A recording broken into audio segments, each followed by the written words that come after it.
welcome to Bigs versus Bigs. Today is not a regular day. Today we have a very, very special guest. You may have heard of him. You think they heard? I know you've heard of him. Of course they heard of him. He represented the United States of America. Yeah, and that tournament they got. What's that? No, that tournament and other and other stuff. Okay. Let me stop messing with y'all. We got Andre Direll. That's right. His alias is the Resurrected, but it used to be the Matrix because It's the Matrix, man. it's still the Matrix on that. I can't believe y'all remember that yet because I ain't using hands. Okay. You hit the fake left, go right. Now we back to the Matrix. Yeah, we back to the Matrix.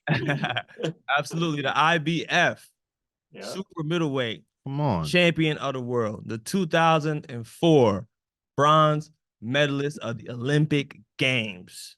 How are you feeling today? Because you look great. Man, I feel great, man. God has been too good. The retirement sucked because I didn't want to, right? But I wasn't getting the calls. After my last performance on YouTube against University Gonzalez, man. And so I decided to call it quits, man. But that was actually tough for me. I had a little stint where I was like in tears having to let it go, right? And it wasn't a retirement speech, though everybody thought it was. It was just me ranting about, like not just getting my just due, looking forward to the fight ahead, and that call never came. So it was me just really pouring out my feelings out there, man. But nevertheless, man, I gave myself a deadline. If I didn't get the call to move forward on the next fight, then I was gonna call it quits, man. And I did that. And ever since I did, man, God has been really good, man. So like I just been working on the other side of the ropes, man, doing my thing. We gotta get into that in a second. I love that too, man. I want to touch on what you said. Not getting the calls. What call were you waiting for? Was it a certain fighter you're supposed to compete with at light heavyweight? I was looking for whoever, honestly. Okay. Uraneski was number 5 in the world. I was 4, and that was an elimination match. And I was assuming Al was gonna give me a call to set up that next performance, and that call never came. I did get a couple of calls, so that's the call I'm looking for. But I did get a couple of calls. Someone mentioned Steve Nelson, the guy who fought you guys know Steve Nelson. Yeah. Cold, yeah. It was asking me how much I wanted, but my thing was at that time being going ahead and accepting my retirement. I really want to stick to that. You know what I'm saying? As hard as it would be to turn down big money if it showed up, I did want to stick to my guns. So I was hoping I wouldn't get that call once I made that decision. And I ended up getting a call from, I don't know if it was his people or what, but they was asking me, and it was just like, how much you want for the fight? I'm like, nah, man, y'all present the offer. And they just like, you really not gonna tell us? I'm like, nah, like, listen, I don't want to fight no more. You know what I'm saying? So if y'all want me to come back and fight me, y'all have to give me, y'all have to put the number out there yourself. You know what I'm saying? I ain't saying nothing. They're like, all right, I'll call you back. They never called me back. So I took that, and I just, again, I did my thing, man. Right. I retired. I stayed retired. But I did get a call. I got a call or two. But you look beautiful in that fight, man. That's a tough guy. I don't think people knew how hard. Very tough guy. And they was counting me out on that note too. And that was that light heavyweight. Yeah, correct? It was all determination, man. That fight, man. I prepared myself like crazy. I didn't have anybody in camp with me but my coaches and myself. I stayed all by myself, my wife, my kids, the whole nine. Like I stayed in this small little joint in Florida. I walked to the gym a lot because I love strolling. I love going for walks, man. That's my thing. You know what I'm saying? I even found a little coffee shop to go to occupy myself. You know what I'm saying? But I did a lot of reflecting, man. Looking back and enjoying it for the most part. Honestly, man, I'm loving what God has been doing. But even at that time, when I didn't know what to expect once I retired, once I let it go, because I already knew it was kind of up in the air. I was wondering if I was going to get that call at the time, even during camp. And I was even wondering if the fight was going to happen, y'all. Right. You know what I'm saying? I've been through so much of my career. It's been crazy, man. Wow. But so when that time came, though, I knew I was performing. man, I just wanted to give the fans a show, man. And like you said, man, I planned on stopping them, and I did just that, man. I'm telling you, I was so ready for the next fight. It was ridiculous, man. Yeah, that was a wonderful performance, man. And you're quite the hot topic right now, brother. I see you on Instagram. You've been retired for a little while now, and you just are one of the hottest boxing content creators, Absolutely. trainers right now. And I see you on there. You're energetic, and you know what? We had Jay Leon Love on the show, right? Yeah. And now it's funny because you guys have been kind of, entwined with the latest we stuff had one going little on. battle, right? Yeah, one of the battles, which was was Yeah. super entertaining. And but you came up and one of the things about it is like when you're a content creator, when you're a podcaster, you have to have these hot takes. Gotta have the takes. Right. And we don't want to, piss anybody off or make them feel bad. And one of the hot takes you had was when it came to the Mike Tyson Jake Paul fight. And you were one of the first people to be very vocal on it. I jumped on it quick. I jumped on that quick. How do you feel about that? Do you still feel the same way? What's your thoughts on this fight coming up? Man, moving forward, so like it's been all kinds of stuff going on with the fight now, and now it's actually they talking about sanctioning, like this is a real fight now. Yeah. So I hear. I'm still not too certain, but as time went on, I just feel like it's still gimmicky, and you can't take Jake serious because he's getting in there with a 57-year-old Mike Tyson. You know what I'm saying? Like you can't. Like this is pure entertainment. This is Floyd fighting Conor McGregor. You know what I'm saying? This is just another fight that people look forward to seeing because you had somebody who was once a great, still got a big name. This man running around smoking weed. I kicked it with Mike Tyson my last camp. He had a pair of gloves. He had some gloves he wanted me to try on. I was going to the boxing. Yeah, he came to the gym, kicked it with us. He smoked with my family all night. Kicked it with us. Yeah, a whole bunch of fun that night, man. And now he getting ready to fight Jake Paul. Hopefully he do his thing, but I don't got no spot with Jake Paul. My thing is this. This is my deal. This is my ordeal with commission, not even Jake Paul. If I was Jake Paul, I'd do the same thing Jake Paul is doing. I said that too, Champ. Like he's milking the game. I ain't knocking him. You know what I'm saying? But I know he got the complexion for the connection. First. You know what I'm saying? And he talked world championship. It's just like, bro, you're not getting a chance at a world title if you're not taking the same route that the fighters that's fighting for their lives and their family and for their, and for who they are, for their pride, whatever it is they fighting for.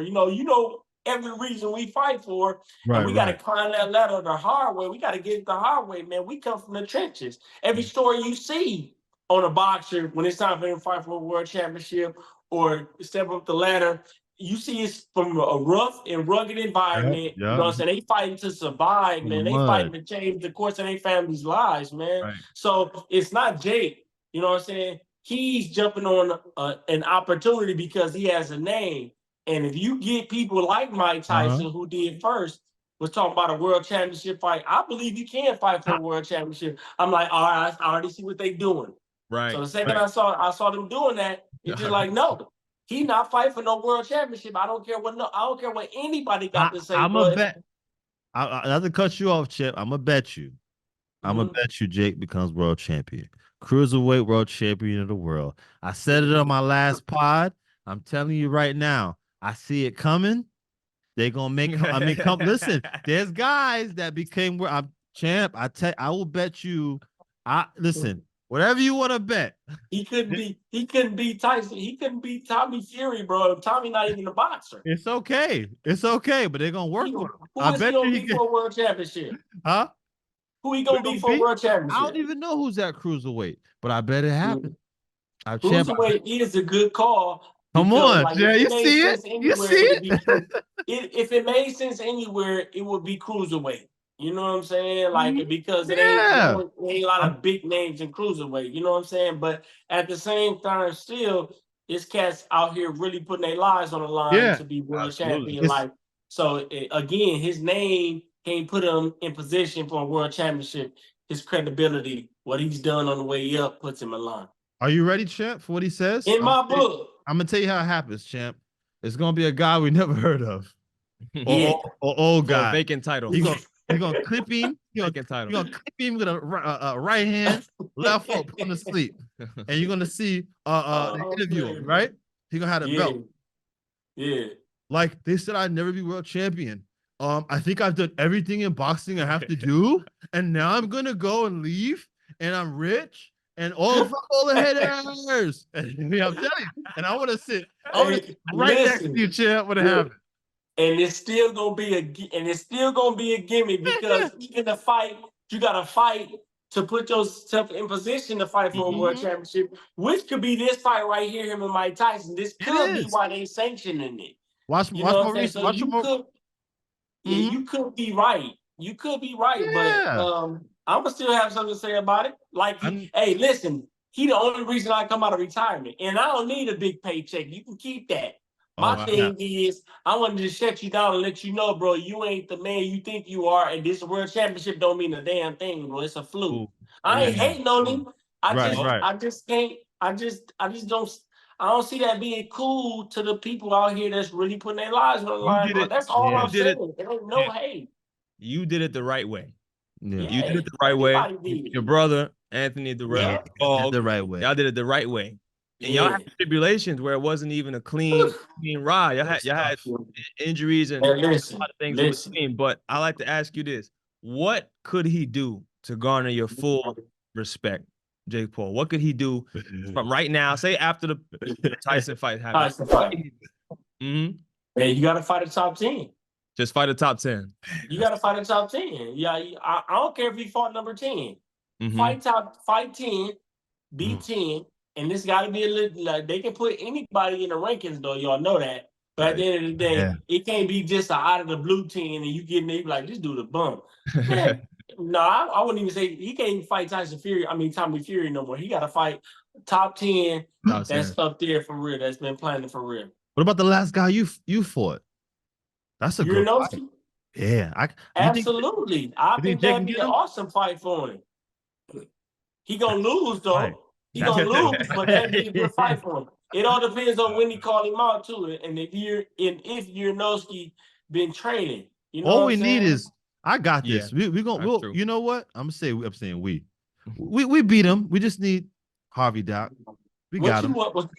What you want to do? You want to see him win the world championship? You know what? He wants to be right. You know what? He wants to be right because he feel like he got that hunch that he see the game changing, champ. He see certain guys with big. It ain't changing, man. It's a fluke. I'm being. You know what it is? I'm being the media. I'm gonna be in the media personality. I said some things about Jake, and I had to apologize. What did you say? I said some stuff. No, go ahead and say it again. What'd you say? I just said Jake ain't the real fighter. He fought this one and fought that one, right? Okay. And then I said, why do you apologize for that first? Because I said, if I was Jake, would I do anything different than Jake? Would I get knocked out? Like, if I have money, I'm not getting knocked out. Like, I don't care what you guys say. I'm gonna be up here. You know what's funny too? Did you see when he was gonna fight Hasim Rahman Jr.? Yeah, that was crazy. Yeah, man, I thought that was going to be the one that was really going to test him properly. Yeah, that was the one. Hasim had to lose a certain amount of weight that he knew Hasim could lose, and that fight is going with the win. You know what? That brings us to another fight. We got another hot take that you also made. No, I want to know. Wait, stop. I have one question to ask you, Champ. How much money would they have to pay to fight Mike Tyson? Man, like it ain't right now. Yeah, right now. Champ, how much money? You couldn't pay me to fight. You couldn't pay me to fight Mike. I love that. I love that. You couldn't pay me to fight Mike. Dang, that's real. And it ain't just that the fight again is another fluke, right? Of course I got respect for Mike. And two, that's just like and three, it's just not realistic. It's just like, I want to, if I come back, put it like this. If you say we can have fun and I can be bubbly, I'll be dancing around the ring like Muhammad Ali fighting Mike Tyson. You know what I'm saying? I'll be making Ali chants. Right. Come on, sucker.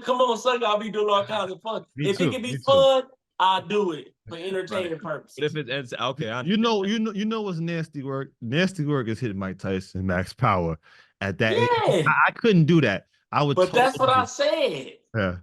For $20 million. Wait, so y'all both think that that's how the fight's gonna play out? I think he's gonna try to hurt him. Jake, 27-year-old Jake, my age, is gonna go in there 100% serious and go out there haymakers on Mike Tyson, 57-year-old and body. I don't think that no more. I don't think that no more. But that's what I said. I was like, even if you can be Mike, will you? You know what I'm saying? It's like, yeah, because he 57. People die in this ring. Yeah. Somebody just died yesterday or the day before yesterday. Yeah. Fighting in the TCL league, bro. His pro debut, 27 years old. They did. You know what I'm saying? So like, it put like this, man. If he does hit Mike with a big shot or hurt Mike and then continue to do it, because he might hurt him on accident. But just imagine if he hurt Mike. Forget the fans. Real boxers is going to be pissed off at that. Very upset. Dog. He'll be coming at his head. There'll be some death threats for sure. And it's the last question on the subject. This is about Mike Tyson, because you said how long ago would you hung with Mike and with your family? How long ago was that? That was my last training camp. He came to show me some gloves. He wanted to test some gloves out. I sparred with his gloves and I cut my my opponent, my sparring partner, with the gloves on. Okay. Good gloves. So that might have been what, early 50s, Mike? Or late 40s? No, how old was he? No, he fought when he fought my last fight. Oh, that was like 2020. Not his 3? My last fight was 2022 or 23. Okay, so that's 22. Awesome. So this question is gonna be great. So there are rumors that Mike Tyson has sciatica and walks with a cane. Mm-hmm. Were any of those legitimate in that last training camp? All I know is I ain't seen the sciatica or nothing like that. He does always wear the senior citizens, man. He got the shoe with the 2 Velcro straps, man. You know? We all get old. We're not making fun of Mike. We all get old, but it's true. But be old. That's what I'm saying. When you old, be old. Sit back behind the desk, smoke your weed, talk your junk, live your life, man. You did it. Boxing, he hate the sport. The man hate himself, honestly.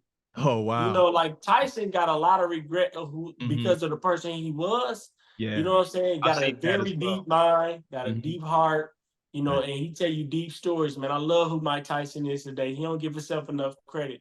I'm gonna have to post that video of me giving him his flowers, man, in the ring on camera. So I'm gonna have to put that up, man. Yeah, you know what this reminds me of, man? I just thought of it. Why it don't feel right in my spirit. Yeah. Yeah, I remember when I saw, there's a cautionary tale about when you get too old to box, right? Yeah. Do you remember Joe Louis when he fought Rocky Marciano? Mm-hmm. I remember that. Yeah. It kind of giving me that feel, man. And Joe had like he was balding in his head, right? And that's like when I first learned about slavery too, around that time. So I just really did like the look of it. So they used him too. The way they used him too, like they had him doing all kinds of little side shows to make money because he had tax issues too. You know what I'm saying? But yeah, a lot of these fighters, man, that's one thing about me, man. Damn, yeah. I said I got all my faculties, man. I'm a bright young man, dog. I know, like, I'm old in the sport, but I'm young in life. You know what I'm saying? Yeah. I'm 40 now. You know what I'm saying? But man, dog, it's just like, man, I can utilize my personality if I find something to do. So I'm just like, man, I'm gonna jump on social media, bro, like flat out. And it was paying pennies when I started training cats too. So I'm like, I'm about to make myself I'm about to make my name big, so they gotta pay me what I'm worth. You doing I great. was just in Miami, they was paying me $150 a session out there, man. So nice. Yeah, man. So yeah, that's like I say, man, everything is on the way, bro. I got a lot more things on lined up too. I'm gonna let y'all kind of see. But I'm excited. I'm excited what the future holds. My mission is to be commentating too. That's one thing I want to do, man. But I don't want to be hindered. I don't want to be hindered, man. I want to speak on any fighter that I want to. I don't want to be hindered to a top break fighter, or just, PBC fighters. I want to speak how I feel about every fighter. And that's what I'm doing on my own, man. So If if that's the situation, I'm gonna turn it down. I want to be me. Oh, you want to tell the truth? Ah. Yeah, always, bro. Like my podcast gonna be, and that's on the way. My podcast gonna be legitimate boxing talk, man. Legitimate boxing talk. We would legitimate definitely boxing talk, man. Yeah. Like this we going off stats. We going off experience. Mm-hmm. You know what I'm saying? We going off fighters. Fighters they fought coming up. We going off mindset. You know what I'm saying? We going off ability. So it's almost safe to go with my bets in the casino because I'm going off legitimate stats. There's no bias involved. Wow. Terrence Crawford, my favorite fighter. Me too. You know what I'm saying? Yep. Like that guy is mentally tough, physically gifted, can fight on the inside and outs. He makes a few mistakes, but nobody's perfect. You know what I'm saying? There's holes in everybody's game. You know what I'm saying? Other than Floyd's, right? Game was some flaws. You know what? But other than Floyd's, man, like that guy was just perfect to me. But that's just me saying what I'm saying. You know what? Jeff? I thought about that. We were talking about that the other day, man. Mm-hmm. To me, man, boy did a lot of stuff wrong.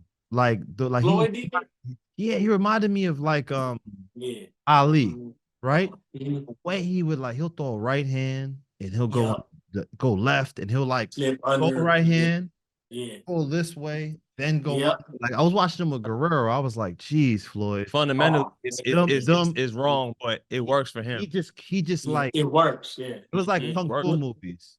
He is, but so this is the thing. It wasn't even natural ability y'all was looking at. It was ring IQ. So now Floyd, Roy Jones, that's natural ability. Andre Direll, that's natural ability. Who's at the end of my career reverted back to the basics, and they worked well for me, man. That's why I was looking to continue on. But enough about me. Floyd Mayweather, he was calculated, man. He threw all the right shots. You know what I'm saying? Every minute was premeditated. He didn't sit around thinking the shots to throw next right on a dime. He knew exactly how he was going to carry the fight. You know what I'm saying? And he carried it that way, man. So his maneuvers, his slip game, even the way he blocked, he knew this would work. He knew. I tried it, man. It don't work. That don't work for me. He perfected it. You know what I'm saying? but stats show he get hit the least. You know what I'm saying? And he got the highest connect percentage. What else is there to talk about? So that's not natural ability. That's mastering your craft, man. That's what that is to me. And distance as well, man. I think he had the second best. He got hit the second. He had the highest connect percentage ever, and he was only second in getting hit to Lennox Lewis. But then Lennox did get knocked out once. So you kind of still he had the best defense, you know. So I watch him. I can watch him and Canelo's fight all day. He dogged him out. Y'all got to pay attention to what he did, man.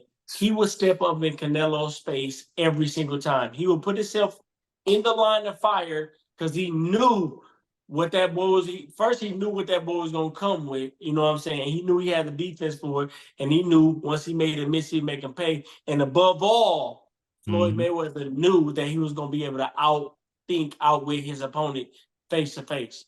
When you step in the line of fire, risk getting hit to land your shots, bro, you gotta be a better thinker than your opponent. He made Canelo look like he couldn't fight at all, man. That was an amazing performance. I want to go into your history. You had some of the most controversial fights. Oh man, my career.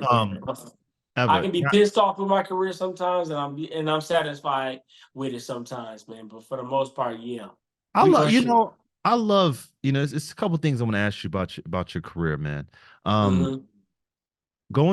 remember you turning professional, and I was like, me and my father, God bless his soul, my brother, Raymond, and I remember thinking like, yo, man, nobody's gonna beat this guy. You were a switch hitter, you were fast, great defense, like a smaller version of Muhammad Ali. I know how much you love Muhammad Ali. I got a hoodie for Muhammad Ali right now because you came on the show. Did that, and you know what? Then it's the Arthur Abraham fight, and I remember the conversation around my home was, is he ready for the Super 6 tournament? Because you were one of the guys with the least amount of fights. Yeah. You stepped up. I know Mm-hmm. I was your advisor at that time. Yep. And you step up to the plate, right? And you fight one of the hardest hitting, like Triple G before there was Triple G, Arthur Abraham. Mm-hmm. And I didn't understand boxing that well. I remember you went, you slipped. He hit you. You're boxing the brakes off of him easy. By slipping, he didn't fall. He fell to the ground. Let's clear up. Everybody doesn't know. Yeah, he fell to the ground. And he hit and was you hit with an illegal with that illegal shot, right? Very hard illegal. And there was some talk, before we had social media. Could he got up? Was that shot so hard? Now, what I know, that was a hard shot. Yeah. That was the hardest fight. That was the hardest puncher I've ever faced to this day. Dang. If you hit a man while he's down, I don't care how it looked, man. If y'all think I was playing with that, man, y'all got to, and I don't even talk about this no more, but it's the truth. It's just like, how can somebody that y'all knew before this, everybody knew that this man was going to knock me out. They knew. They knew he hit too hard. He landed big shots on me and whatnot too. And I got stunned almost every time he hit me, but it was like a blunt, right. Like, dang, this boy can crack. When I hit that ground and he coming with that shot, bro, do you know how dizzy I was? I don't care about how I looked up and then I fell to the ground. I'm telling y'all right now, there was no way I should have got up and performed after he gave me a rest after that fight. He took advantage. You know why? Because that man was an undefeated professional. Yeah. He was a world champion. And he ain't never faced somebody where he couldn't hit him. He could. So he took advantage of the opportunity he had, did what he did, hoping that would weaken me. Nah, bro, you ain't getting another chance after that. This fight's over. The level of frustration that you put him through, because it was a clean sweep. Yeah, he couldn't hit you, outbox him easy. You put on a masterful performance to everybody at home. Yeah. And I feel like, I don't want to speak for Arthur, but I feel like he said, I'm going to hit him whether he's down, up, left, right. No question. Yeah. No question. And he said, I'm going to hit him. Yeah, and you gave the blueprint on how to beat him. You did. And it was a beautiful performance. And I'm surprised you saying that because you had already beat Curtis Stevens, who was a devastating puncher. And always I love Curtis, but that's my guy too. You beat him handedly, and that was a friend of yours, which showed the way we did things back then. You guys still fought and did your thing, and you fought a lot of other big punchers. And you're saying that was the hardest fighter. So fast forward, a similar situation happens against Uskowski. You fought him the first time, if I'm correct, and did you fought him twice? That was the time. That was the time it happened. And the first time you were hit illegally again. Yep. And this time your uncle. Leon, he got as he should have, got emotional and and clipped him. No, not in my book. Yeah, I'm a good dude, man. Like, and man, listen, take us we back. Gotta conduct ourselves as gentlemen. You know what I'm saying? Like, we can't allow situations like that to, knock us off our balance or off our base of who we are. Yeah. You know what I'm saying? Right. He let his emotions get the best of him. That's exactly what Uzaki did. Because Uzaki had a hard time hitting me, and he already hit me, I think, 3 times after the bell before that. He clearly hit me. If you go back and watch that fight, he clearly hit me. The bell run, he hit me. I was shaking up, going back to the corner. It happened 2 or 3 times before that, and then he did it again. He was trying to sneak them little shots in a few times in that first fight. I don't think Unc was wrong. I mean, yeah, and he said the same thing to me, but because I wouldn't have carried out that way. I want people who represent me not to do the same as I would. That's what makes it wrong. That's what makes it wrong. I can imagine as a fighter. I don't know if your uncle had a boxing background, right? He does. Right. Yeah. Every time you get hit and you hit the ground and you're dizzy, it's a stage 1 concussion. Yeah. Now, I've gone through it. That's probably 10 days in the bed. You don't even have to hit the ground. You don't have to even hit the ground. You see them white lights. When you get hit like that, I went through something like that. I remember being a little dizzy for a couple of days. The world was in the filter. Yep. And I didn't hit the ground. So when that happened to me, I thought about you. I said, you know what? That's why Unc did that. Unc is a fighter. Unc understands. You know, you as a gentleman, you don't want things to be conducted like that. But for all the people listening, there's a reason why people react a certain way. And with you coming from the past with Arthur Abraham, and you know, to feel to have had that experience, a lot of times that changes a fighter. And you came back, you had to go, wow, I was hurt. And even though I was hurt illegally, after now mentally come back from that. Was it a mental process to come back to boxing after being hit illegally by Arthur Abraham? Man, you know, it's crazy. I'm super nice outside the ring. I'm friendly, like, you know what I'm saying? Like, you wouldn't even peg me as a boxer if it wasn't for my body, right? Like, you know, I hold no malice, right? But after that fight and a few others, man, and this is what made me retire so easily too. My wife would tell me I'm slurring my words, and that would go on for about a day and a half or 2 days. And you know, especially after the fight, I can hear me doing it. I can feel my tongue being heavy, and then I'll be trying to get words out when the doctor is talking to me, and they come out slurred. And he's like, "Yeah, he's definitely concussed." You know, I remember him telling me that. I'm just like, "Dang, was I dealing with this before?" You know, and I just noticed the slurring of the words. And once I did that, I'm just like, man, it might be time for me to start thinking about, you know, exiting this game before I do lose that, man. So there's definitely an effect. I believe that, and that's why I'm sitting in this chair with y'all as happy as I can be being a retired fighter right now. We happy for you, man. Yeah, man. You definitely deserve it. Do you believe that the Super Six tournament, a lot of people wanted to see you and Andre Ward, right? That was the big thing. I always you and Andre Ward came out this like kind of like the same school. I think you turned pro. You turned pro before you, right? You turned pro did he? No, I think we same year around the same time. You know, but I remember you were at like 140 when he was already at like super middleweight. You were like, we fought. We both. I was super middleweight. He was like heavyweight when he first turned pro. No, I know. Coming up in the amateurs, you had like a really crazy growth spurt. Am I correct? Oh yeah, I did. Yeah, I did. Yeah. He's like, he's like, Jeff, you sound like a Fed. How you sound? I was 119 pounds.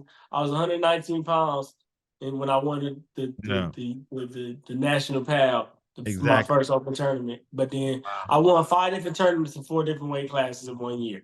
That's so crazy. Jeez. Yo, wow, that is crazy. I had a growth spurt. I'm gonna tell y'all why. After I won the national pal,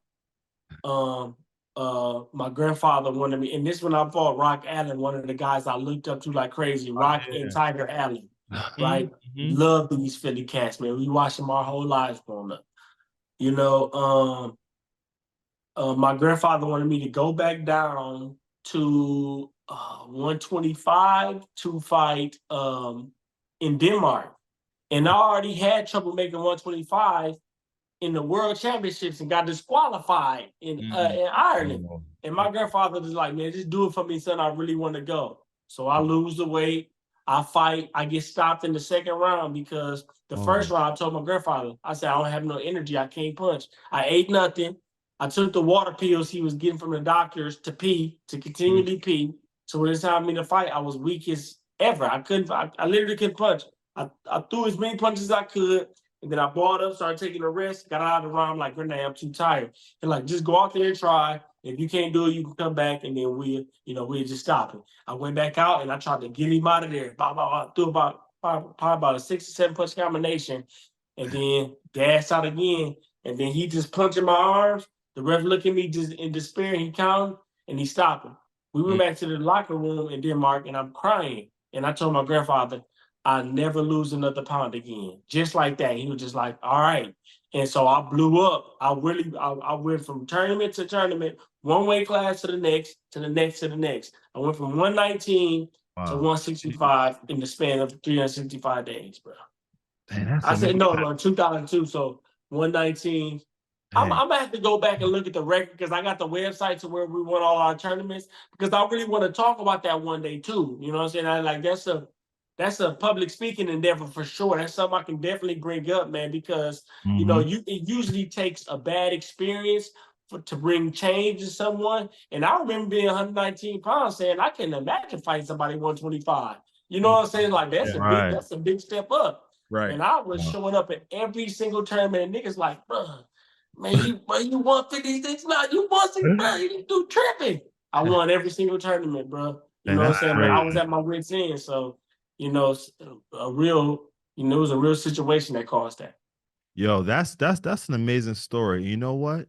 You were like Laura in my household. So I like I formed my game a lot around you. So having my big brother, I remember one day I tried to fight like him. He go, "You can't fight like me. You know, I'm tall, you're tall, and I'm short." And that really hurt me. But then I remember my dad would put me on to a lot of your fights, a lot of Chad Dawson's fights, and I started to like. Then I would switch a little bit. I learned how to do that. But you know, you were able to switch way better than I am. Flawless. I did it naturally. I didn't even think about it. It was incredible. But I remember watching a lot of you, and I favored you. So I don't know if you remember this, man. We gotta talk about this. Yeah, we gotta tell you them came to you assigned the money team, the original money team. It was you, Gamboa, Billy Dibb, and who was the other guy, Chris? Dang. Right. That was about it. No. It's 4 guys, I think. Yeah, it's another one that came in. And who was the other champion? Oh, was it? I know there's me, Billy Dibbs, and Gamboa was the only ones hanging out. Okay, it was the 3. It was 3 of you guys. Yeah. Y'all came to a gym in Brooklyn. That was SMS. SMS. 50 Cent was there. I remember that. And you boxed a very talented young man. Do you remember that day? It was a sparring session?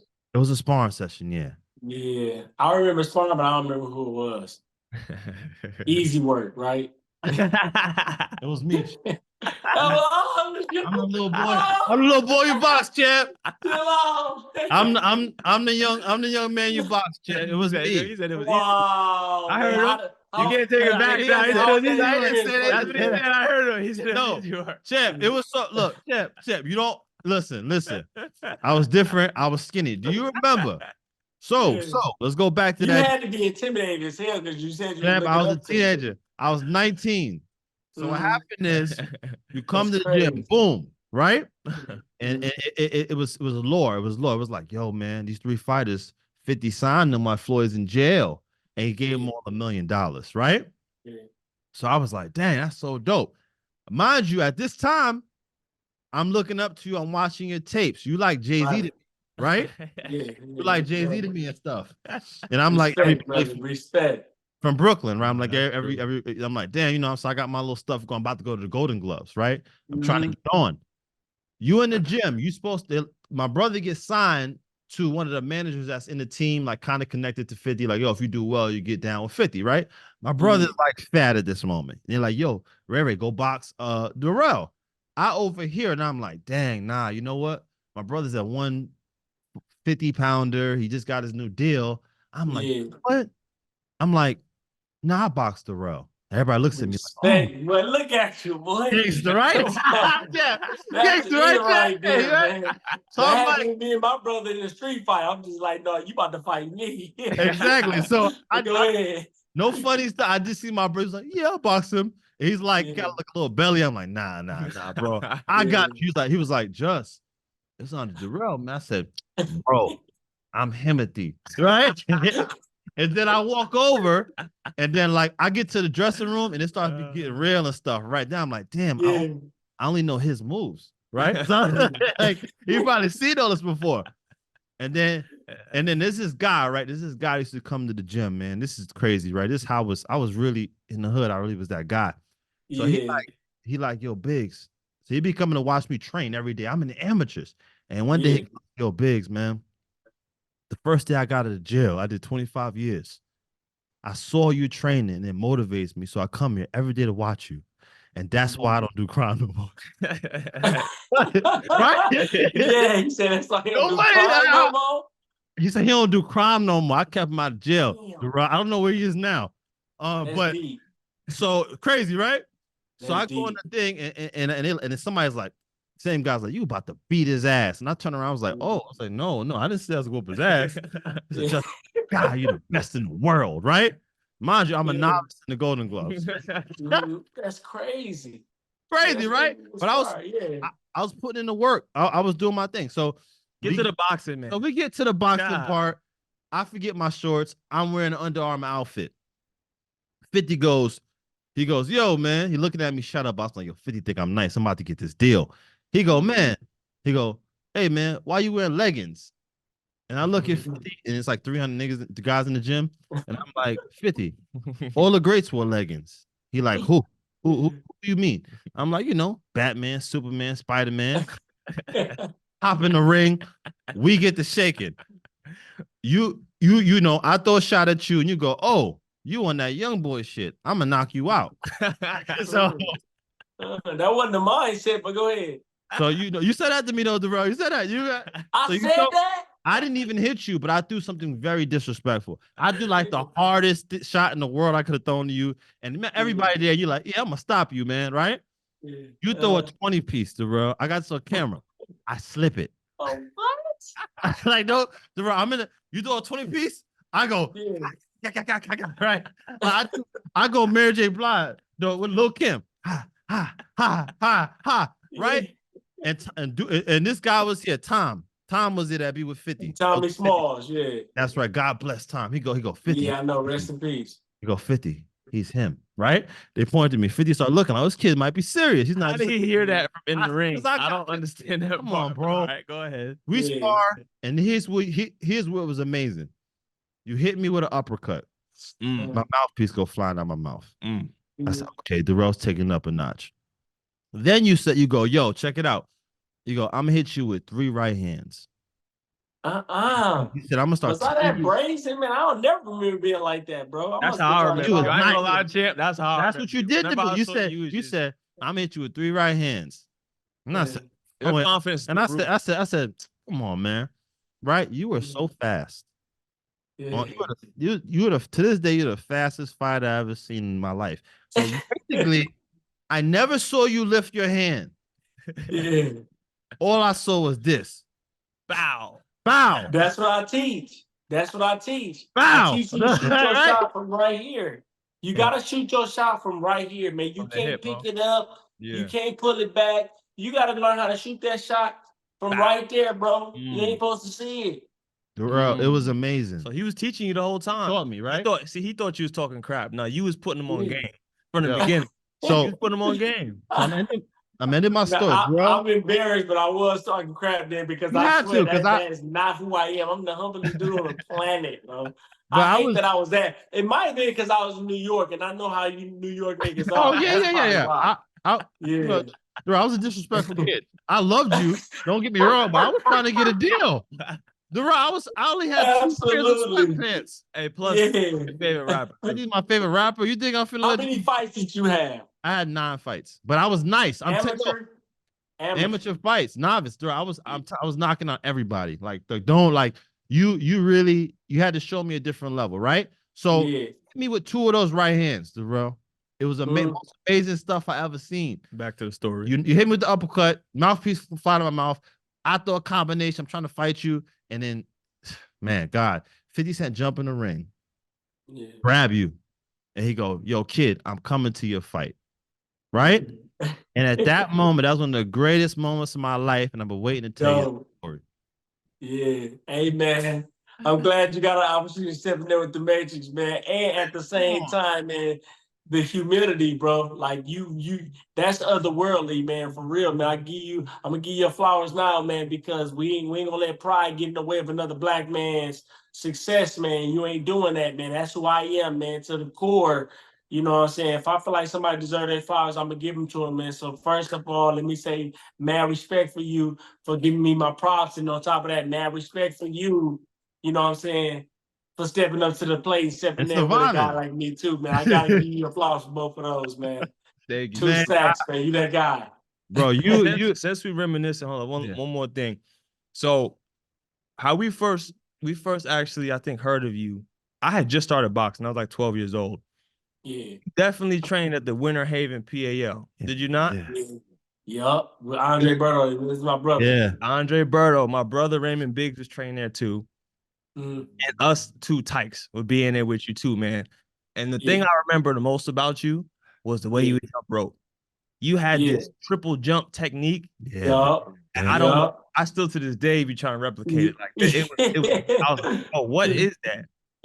He be going at it for a while too, like 10 rounds on it, going crazy. I do it now too, man. A lot of people can't turn it 3 times. I can turn it 3 times. You know what I'm saying? Coming up. I can do that too. It's a slight technique to it. It's a slight technique to it, but once you get it down, it's with you for life. Well, you gotta have the energy to do it too, though. Yeah. You know what I'm saying? But yeah, man, Andre Berto, my guy, man. You know, I'm really out there for that camp. Crazy. That's my first time really being involved with like Gators, man, for real. That Florida like crazy, bro. It is crazy. It's nothing to really do in Winter Haven either. But you know what? That's a Haitian Flint. It is, man. Haitian Flint. Yo, man. Now did you watch that Dave Chappelle special, the last one? Absolutely. The last one I'm not sure, but it was the one he talks about transgenders. He did touch on transgenders back then. He was talking about the trans friend who killed himself. Well, that one we were talking about? That was the one. Did you watch the one he talked about living in a dream? Oh no, I didn't see that one. I gotta watch that one. I was literally near you for about like 5 years of my life. And I swore you knew who I was before we had this interview. Yeah. I come across too many faces, bro. And too many. And I'm humble enough to say I was living in your dream. I swear to God, you remember me. I swear to God, you said this interview. That kid gave me some good work. I swear to you, you remember this day. This is such a big day to me, but this is the funniest thing that's ever happened. It is funny. I don't even remember sparring, bro. I promise I don't. Dang, man. I remember that. But you know, it's like if you as a kid, who's somebody like you spar when you were a kid, like you got a chance to share the ring with? When I was a kid. Like a world champion on that type of level. Or teen, you know. You like no. It's an amateur? Yeah, amateur. Well, you really got to be in there with a top level guy, you know, of professional, that level. I didn't even get a chance to think about that, man. And he just whooped everybody. Well, how about this? Who was the first world class guy you Okay, spoke? No. I got in there with you got it. I got in there with Hasim Rockman one. You know what I'm saying? Wow. But I sparred the guy. Who was the guy who fought Roy Jones, and he was the first one to beat Roy Jones, but because Roy Jones knocked him out. I don't know that. Oh, that guy. Oh, yeah, man. that guy. Okay. Brown I sparred him. I know exactly. He was slick too. I can't think of his name right now, but yeah, I sparred him, man, and he was slick too. I sparred Clayton Johnson when I first turned pro, right? Oh wow. I never forget it. So that guy, you know, I can't believe I can't remember his name, man. We're gonna pull it up. I got it. It was a disqualification, right? Yep, disqualification. His first. I know who you're talking about. Lost. Yeah. Yep, him. And he was slick too, man. You know what I'm saying? Ended up catching with a shot. Montel Griffin, yep. Yeah. I caught him with a shot. I put him down with damn near the same shot, but it didn't hurt him. It was just an all-balance shot. You know what I'm saying? But I did put him down with damn near the same shot, you know. But again, it was just all balanced. Man, but I remember, but what I remember most about that sparring was I was like, damn, he's slick. So I ain't seen a lot of slick work like that. I ain't faced no opposition like that. But before him, I sparred Glenn Johnson, and Glenn was retired, and I just turned pro. I ain't had no fights. It was in Texas, right? Mm-hmm. I swear, y'all, man, Glenn was so damn slick, man. He was cunning. He knew how to. This is the first time I ever saw somebody slip with my punch, right? You would think you would hit him if you if you got the right angle in it, or if you got the wrong angle in the ouch, you would think I caught him with a shot. He'd roll that shot like that, and then come back with another one. Ooh, you know, he ain't pieced me up or nothing, but he was so slick. That's all I can remember. Yeah, you know, that's all I can remember. I sparred a guy named. I sparred a dude who had just had one of the Golden Gloves my last camp. He just won the National Golden Gloves, 75. Sugar Sheed, something like that. He out of Philadelphia, I think. Barry Hunter, one of his. I've seen that kid. Yeah, one of his boys. They wanted me to spar with him, man. And first round, you know, he kind of doing this thing, you know, but I already knew it was a matter of time. You know, second round got a little. It's getting tough on third, and then the fourth. You know, I close the show. Right. I don't beat him up at all, but I'm that veteran that Glenn was to me when I first joined. Because first he was smiling, then I knew I'll just wipe that off. And then by the end of the sparring match, we was in the bathroom or in the locker room. He was just like, "Man, how are you able to be so patient?" Right? He was asking me questions I can only explain to him, but help him understand that kind of level is unreachable for anybody in the beginning. If it comes with time, man, you just gotta learn how to, because we carry ourselves for 12 rounds. Y'all carry for 4 minutes. For 4 rounds tops. You know what I'm saying? So there's a lot of punching in the amateurs, a lot of punching in the amateurs, and you trying to get that big, man. Professionally, man, we gotta learn how to carry the first 3, the second 3, the third 3, the fourth 3, or the first 4, second 4, or third 4. You know what I'm saying? It's got to be a lot of strategy involved, man. So, like, I took a lot from that. I'm like, dang, man. And when he said that to me, he was just like, he was dumbfounded. He was like, man, how was you able to be so patient? You know, that reminded me of that time that I sparred Glenn Johnson and got to see everything he had. So, yeah, there's a huge level between an early professional and an older one. And this is why I believe Lomachenko is going to lead the sport with at least, 3 losses, 2 or 3 losses. Yeah. If he would have climbed the ladder the right way, I believe he could have been undefeated, honestly. That's and if it wasn't for his size, too. He's a small dude. Like, he's small. He is very small. Yeah, but even his weight class, when he fought Devin Haney, you see the size comparison, just like you can see the mass difference. You know what I'm saying? So it ain't got nothing to do with weight. It just got everything to do with this dude he's just like a little bumblebee, a little mosquito, beautiful movements. But because you ain't take yourself through all the elements, man, like I knew losing was possible. When he fought for the first world championship, he lost. That was tough. I probably was hating on a little bit, but I love this style. Right. Yeah. The right way. It's a lot you got to learn in this game, man. You can't just jump in there professionally, fight for a world championship, and it's only a matter of time if you do and you win that you're gonna lose. You know what I'm saying? You should be able to lose. I wonder. Yeah. I wanted to ask you this too. Do you think that going to if you know what you know now, would you have done things different in your professional career? And do you think that going to the Super 6 was the wrong decision? Not at all. No, not at all. I think that was and that's like a lot. That's where a lot of people come to me right now and just say, man, I had you picked for the Super 6 and blah, this and that. I remember sitting in the Super 6, man, and I was just like, literally, Andre Ward wasn't there yet. Jermaine Taylor was. Me and him was the only Americans there. Wherever we were, we was going everywhere. And I asked myself the question, I'm like, man, I remember watching them all walk around, do our things, right? And I'm like, man, am I ready for something like this? I remember asking myself that question just like that, right? And when Al gave me a call and told me I'm fighting Abraham first, when he gave me a call and told me I'm fighting Fox, I was skating, bro. I was in what we call skating, man. I was excited. Oh, you beat him to me too. Yeah, I definitely did. I ain't beat him the way I should have.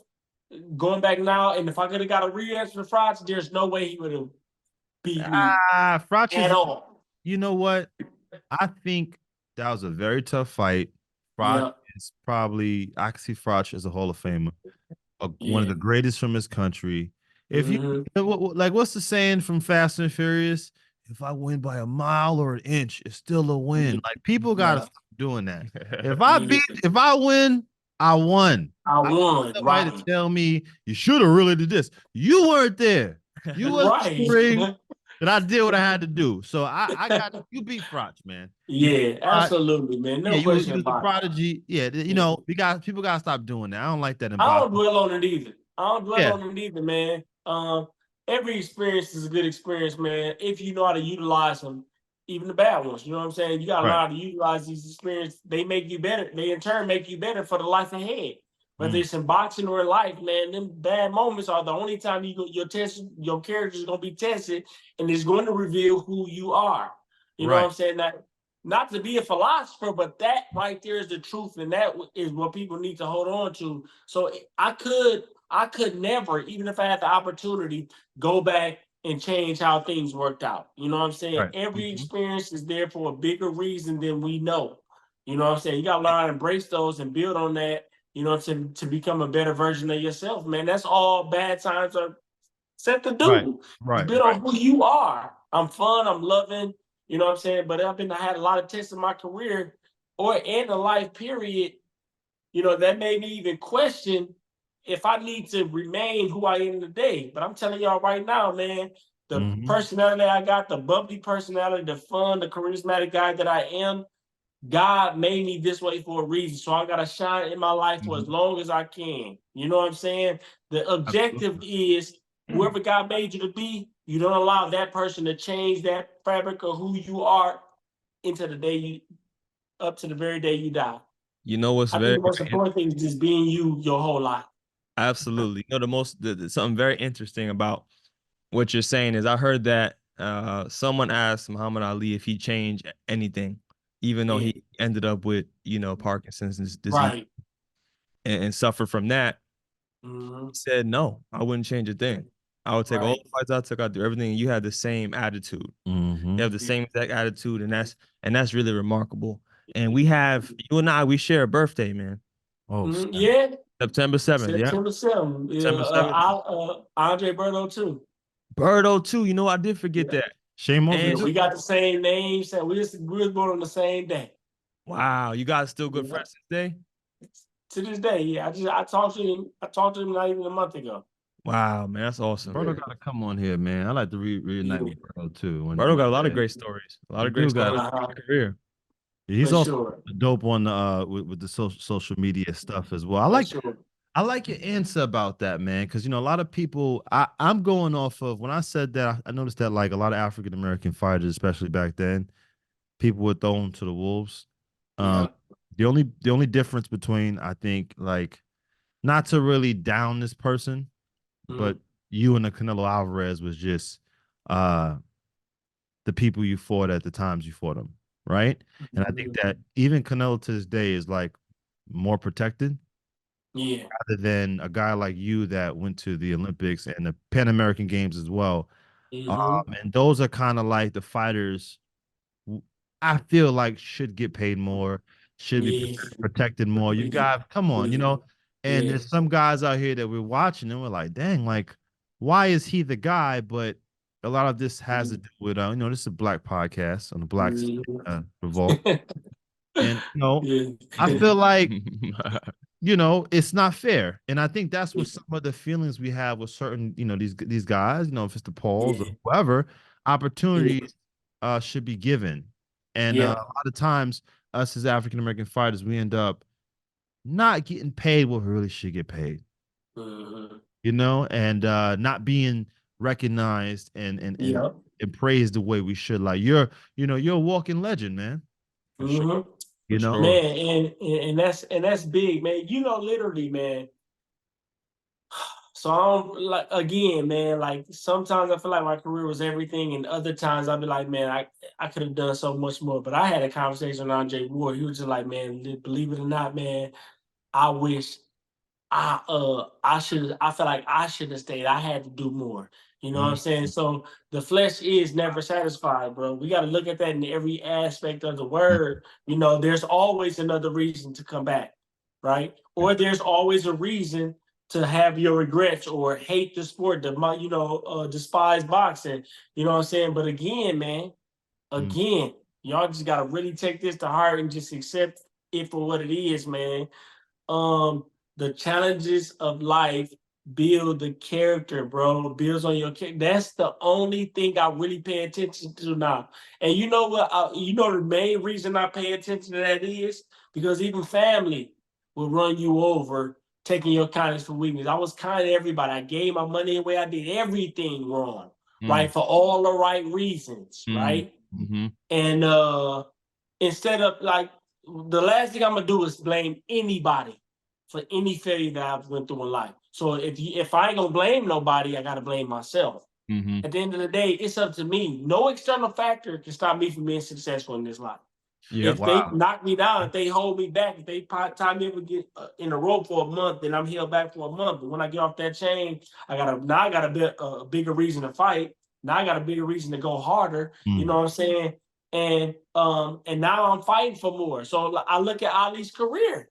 Look at Ali's career. Like, you think it was like, now everybody's like, man, he is the greatest now, and they love him. Why? Because when he won that world championship, he gave it away for the sake of his people. Now, we wanted to, we couldn't fight for a situation bigger than that today. He risked his life. He risked his life saying the stuff he was saying on that camera, bro. Wow. You know what I'm saying? Fight for my people. Like, his bubbly personality, his fun personality, it turned into straight grit. You know, when he was in the trenches, man, he over here talking to college kids who despise him, hate him. You know what I'm saying? They're white preppy kids, man. You my enemy when I want justice. You my enemy when I want freedom. You my enemy when I want equality. You want me to fight for your people in Vietnam, but you won't even fight for me here at home. That kind of stuff will get you killed. He was supposed to die just like Martin Luther King died, just like Malcolm X died. That man was a fighter for his people. He wanted change. He wanted to affect change, man. Like, when you look at his life, wasn't nothing fair about it. But, like, so it all supposed to hurt. Right. It's supposed to hurt your feelings. If it hurts your feelings, that's cool. But I'm going to do something with that instead of mope about it. You feel me? Right. Or blame someone else. So man, we gotta embrace those. We just gotta embrace those, bro. We just gotta embrace those moments, man. You know what I'm saying? That. And it means a lot. Yeah. It means a lot you saying that, man. You know, me, this pod is a little different because Chris and I are active fighters, you know. Y'all brothers too, you said? Yeah, he's That's dope, man. That's dope. Yeah. Yeah, they calling us like the new Direll brothers. Yeah. Yeah, my God. He's 7-0, 7 knockouts. Me, 16-0, 13 knockouts. Climbing our way up. So hearing you say this, man, y'all still going. Yeah, we still going, man. And y'all got a podcast, man. Y'all doing y'all thing, man. I love it. Thank you. We just trying to do a little something, man. You know, trying to be like y'all, man. We got to get your brother on. I love his story. If we could be so honored to get the dog on here, gotta get the dog on here. Doubt. That's my guy. Make it happen for sure. And I know you got a bunch of things to do. I have just like 2 more questions for him, right? No, it's all good. You have some time. I got all the time in the world. I love, right? Your brother had a war with Benavidez. And then I'm online. I see you sparring with Benavidez, right? And I'm watching you spar, guy. I'm like, dang, yo, Direll doing his thing. He's still like he can fight, right? then the sparring gets more and more heated as I'm watching. Like, I think I'm watching like the whole thing. I'm like, damn, this guy he's working with is good. Like, who is this dude? And then I see that it's Benavidez, right? Yeah. So I go ahead and I'm watching it, and I'm saying to myself, like, wow, man, it's dope that you can make boxing just boxing and still work with him. And I saw you help Benavidez, man, and giving them points and stuff like that as well to show your character. How was that work, man, with Benavidez and just being around him? So when I first saw him, like, now we ain't had no reason to spar, nothing like that. But I'm just like, Joe, I gotta spar you. Like I gotta see what it's like.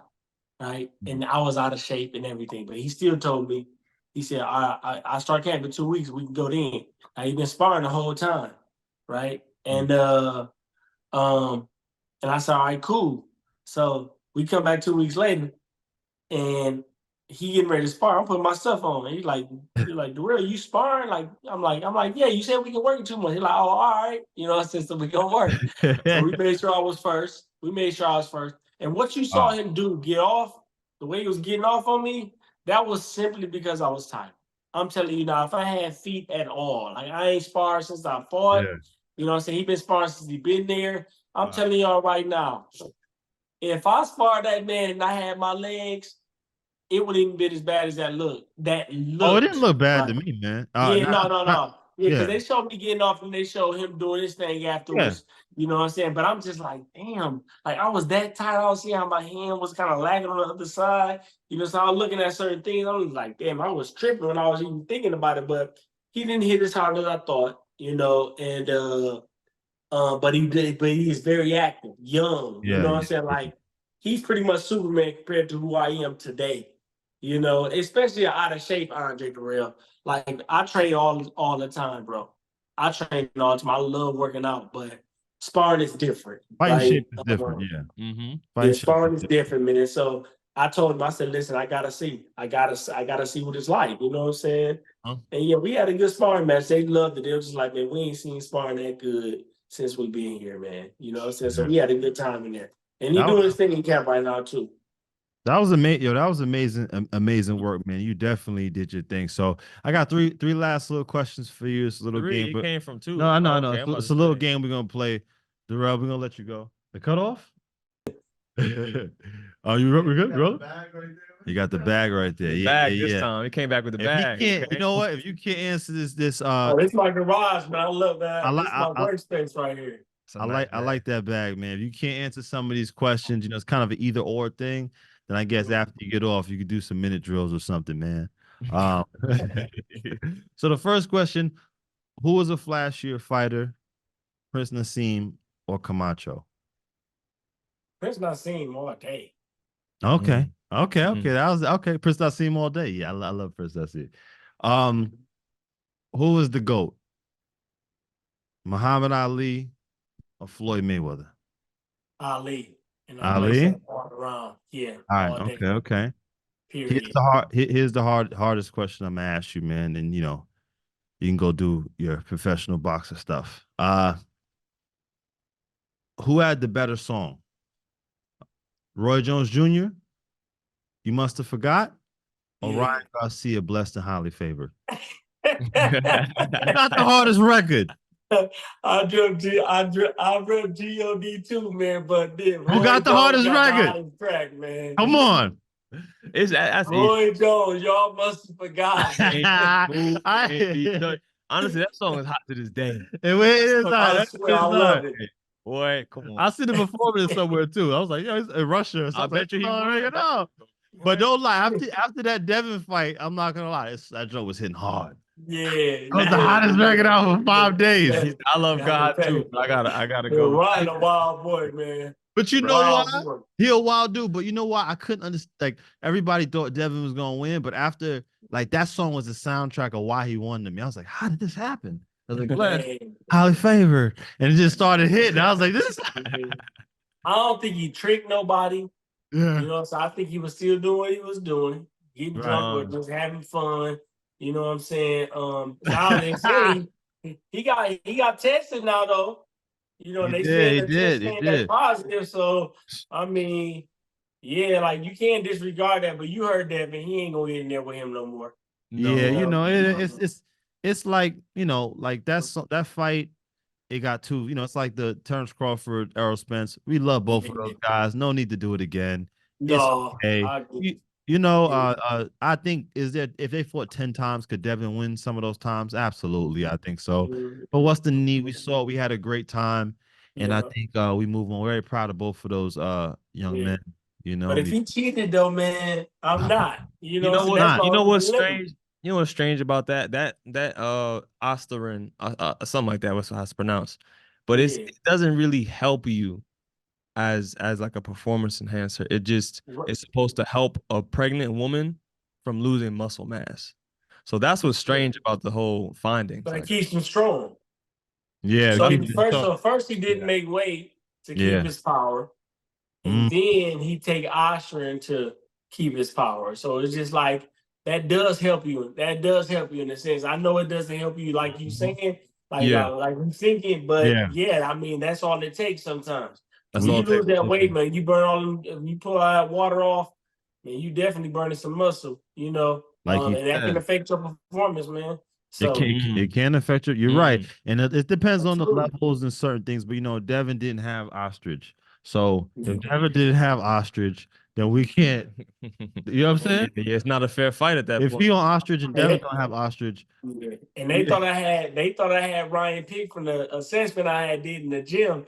But I was just saying because Ryan disrespecting the sport like that, I wanted him to lose. I didn't care if I said I hope Devin sparked. I hope Devin sparked. But I was only saying that because he was drinking beer on the scale. My thing is this. There's kids who looking up to you, man. You know what I'm saying? So like you don't want them to get the wrong impression and coming up and doing the same stuff you did to try to win a world championship. That ain't how it should go. And so then he messed around and won. So it makes it seem like he did that and still won. Yeah, you know, fighters is probably just rolling up. You know, Coach, shut up. Weed. Yeah, the fight was Just fun too, man. The fight was fun as heck too, man. I enjoyed it. But Andre Direll, y'all, thank you so much. We gotta have you on again, man. This was an amazing episode. It's gonna be plenty of clips, man. You gave us a lot of content. One of the hottest fighters, trainers right now, man. Keep doing your thing. And when you do your pod, man, let me come on there. I got you. I promise you're gonna be on my show if you want to be. I appreciate that, man. I believe you too, man. It's a done deal. I believe you too. Thank you, damn, man. Yeah. Thanks for coming back. Stay tapped in, man. That's my number. Did I text y'all a number too? I got your number. We got it. I appreciate that, man. Bro. Anything you want to say to fans before you go? And I appreciate all y'all, man. Listen, I am a technical coach only. I don't coach, but I do technical work. You know what I'm saying? And it's been working out for guys here in Atlanta. I'm lining up guys right now. TCL League fighters I'm gonna work with out here. I was working with guys out in Miami, and I got guys flying in. I even got invited to Philly to train a class of people, man. So they want to fly me out, put me up in the hotel, the whole nine, man. So that's what I do. I'm a technical coach, man. So yeah, man. If y'all want to link up with Dre, man, hit my DM. Come on, if you don't want to coach us out there guessing, actually been in the ring before, y'all hit Dre up. Hit him up. No doubt. That's right. We out. Right now, and I'm loving it, man. Love you, brother. It won't be long, though, either. I'll be done in no time because I got so many other opportunities on the outside. I don't think I'll be coaching as long as I thought I would, but I love doing it anyway, bro. Classes is filling up quick. Let's do it. Let's get it. Oh, yeah, they definitely are. Get right. Definitely are. My guy. All right, brother. My guy. I appreciate y'all, man. Appreciate you, too. Love you, too, man. Take it easy, no doubt. Brother. Much love, boy. All right. Later.